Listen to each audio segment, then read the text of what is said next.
2026, one would think a phone from 3 years ago would be a relic, but this is the Google Pixel 7a7. It's been around for now 3 years and in my possession for over a year. I got it secondhand simply because of the incredible reputation it has with its cameras, more so in photography. But what do I think of it, having held it for now 3 years, or more accurately 1 year, ever since it came into my possession? So I think this review is mostly to just tell the person who is thinking of buying the newest as to whether they should consider buying an older one at a fairly reduced price without really breaking the bank. Anyway, I think you see how this fits in my hand. Very comfortable. The Google Pixel 7 is a very portable phone, sleek, and one hand use is very possible. You can see my thumb covers it literally from top to bottom, unlike holding those bulky Samsung Galaxy Ultra phones. Anyway, the specifications of these phones are actually not shy, but that will come to the end because this is not the video for that. This is just to tell you my experience about it and whether you should consider this phone as a phone for 2026, having come out in 2023 May. There are three things that make life convenient: the ability to charge at any time that you want. In other words, the idea that it has a Type-C charger.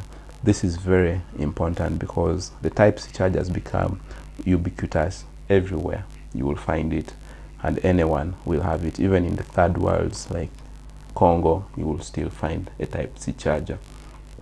It also would then allow you to use a Type-C wired microphone, which is an added advantage. But first, let's go back to the main things I have liked about this phone.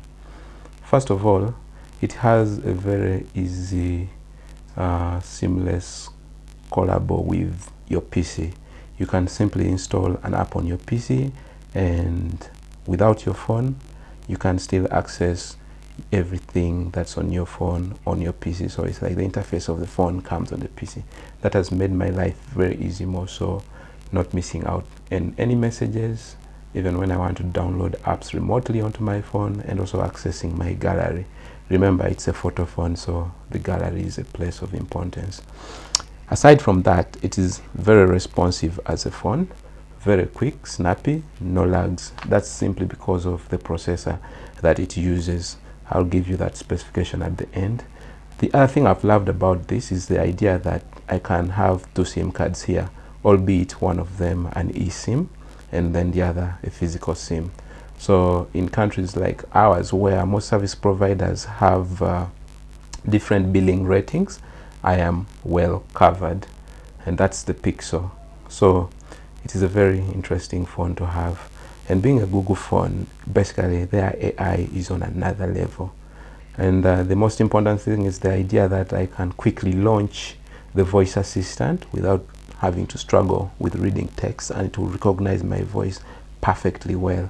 The Google Pixel 6 is the predecessor of this, and this comes after the Pixel 6a.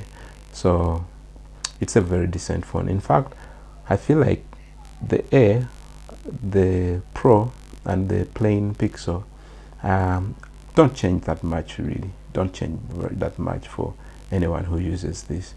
Now, this thing is very interesting that I can actually double tap to simply be able to take a screenshot, as opposed to pressing your buttons and wearing down the combination of buttons. That's a brilliant addition to this phone. The only drawback I've had with it is when it's powered down, for some reason my alarms will not go off. The phone has to be on for me to be able to use the alarm. That's a very interesting thing, which I think Google can do better on that ground, seeing that the phone is already self-sufficient. Maybe the other thing I might have a problem with, seeing that this phone, I bought it for content creation, is the idea that there's no expandable memory card slot. I cannot expand its memory, and also the lack of the earphone jack. Right now I'm recording from my Sony Xperia 5 Mark IV, and the voice input is coming from my pin wired microphone. And please give me feedback and see how good our audio is, so that we can compare that. But that's a very important fact. So also, I don't like the fact that I'm unable to access radio, but since it is a content creation device, if you're looking into content creation, particularly Instagram, TikTok, and even YouTube, this is a very decent phone. Let me just review its specifications for your comparison of it to the current phone and see that you actually do not fall so back. This screen is actually 6.1 inch, which is a full HD resolution screen. Right now I think it is dim. Let me increase the brightness and see what we can see. Yeah, that's just about it. It's a very brilliant looking OLED display. Crisp images, more so when taking photos. Its main camera is actually a 64 megapixel camera, and then this has 8 GB of RAM, meaning that it's a very snappy phone. You can see even when I scroll. And then the battery appears underwhelming when you read it on paper. It is 4,385 milliampere hour, but this takes you through the day, so you might not miss on so much. The processor that it is using is an octa-core with two 2.8 gigahertz processors, two 2.35 gigahertz processors, and four 1.8 gigahertz processors. And the internal of this is 128 GB UFS 3.0, which is not very far from the current type of memory being used on these phones. The video camera is capable of recording up to 4K 60 frames per second. Where is the camera app? In most cases I also fail to find it, but this is how the camera is looking. I do not know whether I have a few subjects. That's a plier, and then this is a toothbrush and some Colgate. So this is how it's looking like. Well, let me take a photo of that. I think it is crisp. Let me open it and then we see. It's actually a very decent camera. I don't think any one of you would disagree. And the display actually also helps you appreciate those images. And the other thing you might need to know is that the front-facing camera is a 13 megapixel. It's an ultra-wide camera, quite okay with image production, which is also capable of 4K, albeit at 30 frames per second. That's still decent for someone aiming at producing content. It actually has very fast internet, tri-band, and very good phone. In case you want near field communication, NFC, it's also capable of it. It has OTG on the go, meaning you can use it to read other devices through a USB-C OTG on the go. It has I don't think it really has fast charging, but to me 18 watts, I consider it fast charging, so that's good enough. But wireless charging, it will do it at 7.5 watts.